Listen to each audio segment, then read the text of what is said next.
Is the introduction of chaplains in Florida public schools a beacon of hope or a constitutional nightmare? Join us as we unravel the heated debate surrounding this controversial bill.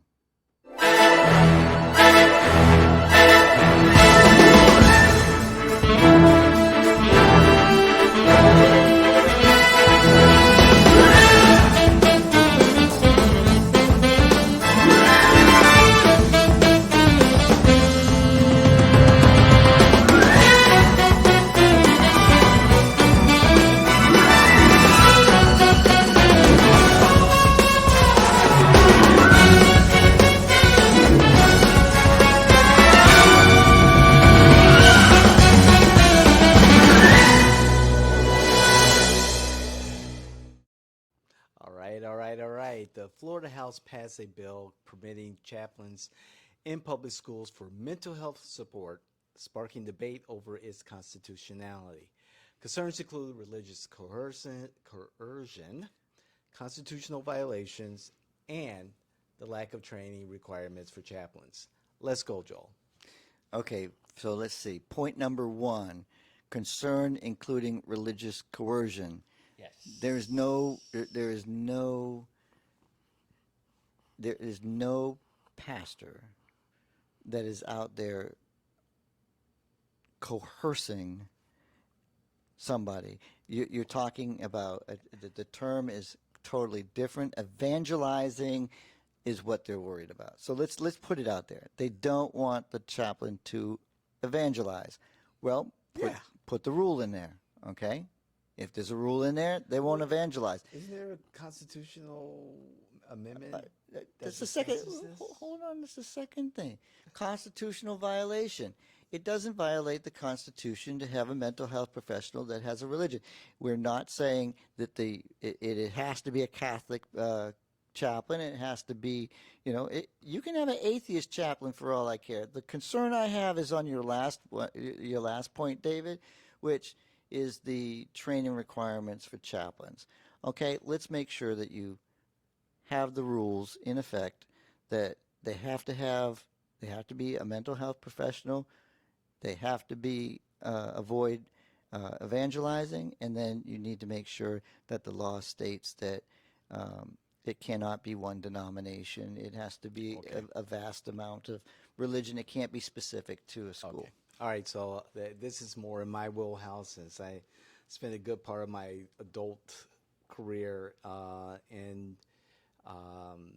the field of behavioral science, behavioral health, psychology, social services, social work, et cetera, counseling. I'll take the points the same. Religious coercion.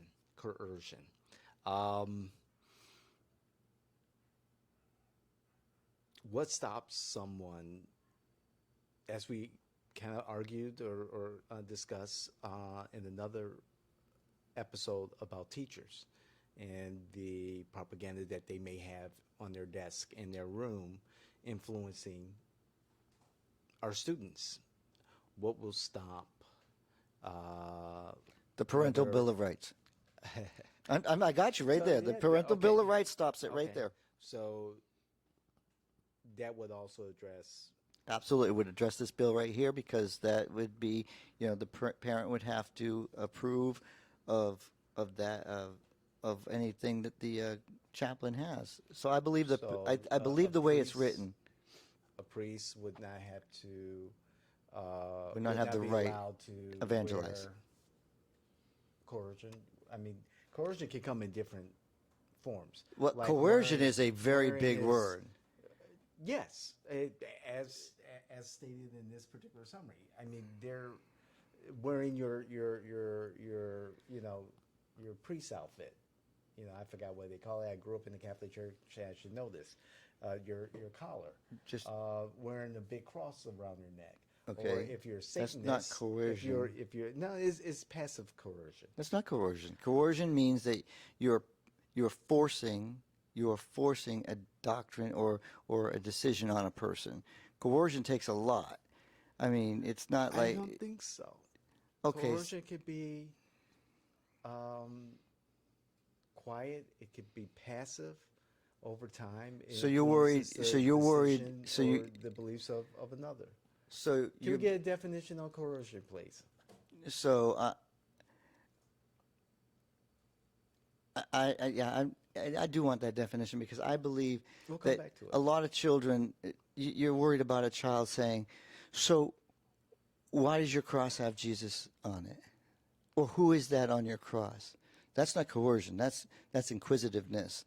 And answering that question, you believe would be coercive influence on the child. Now, let's That- say we don't. My child comes from a family that does not practice that particular religion that that particular chaplain represents, but my child sees that every day in school. Is it appropriate? I don't think so. Where's the separation of church and state here? There is no thing. There's no such thing as separation of church and state. The Constitution clearly states that you cannot have a state religion, and this is not forcing a state religion on anybody. Okay, It's so that very goes very into the clearly, Constitution very violations clearly. here. There's no violation. What stops a school district? Can a pastor walk? Can a priest walk into a school currently in his robes and garbs? Of course, to pick up his child. Okay, can he do it for any other Did you reason? catch that? A priest walk into a school to pick up his child? Is there something wrong there? Yeah, that's the big problem, and I got you. But you know what? He can't pick up his child because he has a flock. He has a whole congregation that probably goes to that dang school. Where's So the drum roll listen. there? I get that. I get that. We However, both win that. We both yes, win that one. However, can an atheist also be in that role? The atheist can, if the atheist, A you Satanist? already have an atheist in that role because Not the necessarily. one you have there right now is probably some liberal that they picked off the street like David. What happened? Okay, the point I'm getting to is why can't we just invest in real mental health professionals? I'm not saying that chaplains, priests, nuns, are not real mental health professionals. However, why can't we just invest in the mental health professionals that are trained, that are educated? Because you to can't afford the work? teachers. You can't afford the teachers' salaries. Never mind a person that has a master's degree in social work and everything else. That's why you don't have a lot of people going in the field. They spend all this money to get educated on something that they're absolutely not going to have any opportunity to make the money back that they've invested in their education. So it's a matter of compensation and attracting good quality social workers, counselors, therapists to do the job. Most of them go into private practice because they want to make sure that they have substantial amount of money that they can afford to live and, they don't. So what's this? I'd like to talk about solutions or possible solutions. So what's a possible solution to attract quality social workers, behavioral specialists, mental health specialists, professionals to the school system so that we won't have to worry about my child being indoctrinated by, someone from a faith that I wouldn't necessarily agree with. That's good. That's a good one. Since you bring it up, I think this is a great solution to the problem that we have right now. Because guess what? These are people that are in a community that already do it on a daily basis, and they have So our social they workers, have the skills. therapists. We don't have enough, and we don't have enough people that want to go into the field because the field is getting a little, it's getting tough. It's getting tough to put. Listen, all the government regulation that's put on top of it, and the rules and everything else. You have to have a master's degree for a job that pays less than a plumber. Okay, and a plumber didn't have to go to school. The plumber didn't have to go to school for like, well, how many years? Like not just your typical 12 years of high school, then you do your 4 years of college, and you do 4 more years of college.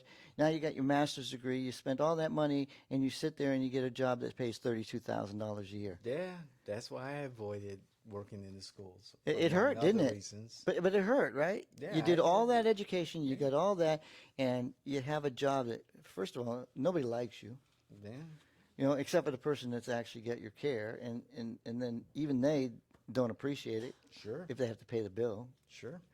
Look, I was going to be a social worker. When I was going to go back to school, I said, "What's the maximum education I can get?"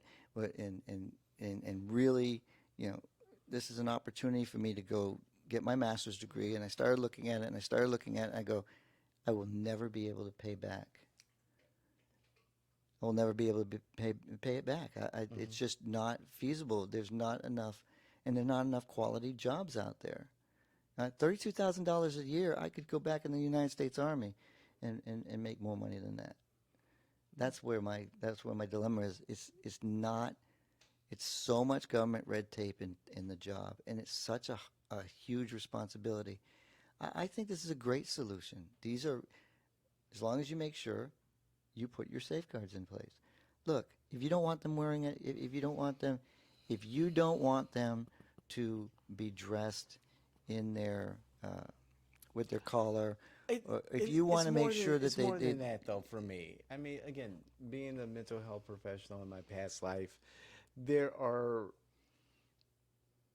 people who specifically are trained, educated, who has spent thousands of dollars on student loans, who should be in these roles and able to do the work that we're asking them to do and be compensated fairly. And this is a problem with our educational system and many of our systems in America, is that we value, the athlete or the entertainer over the education and protection of our children.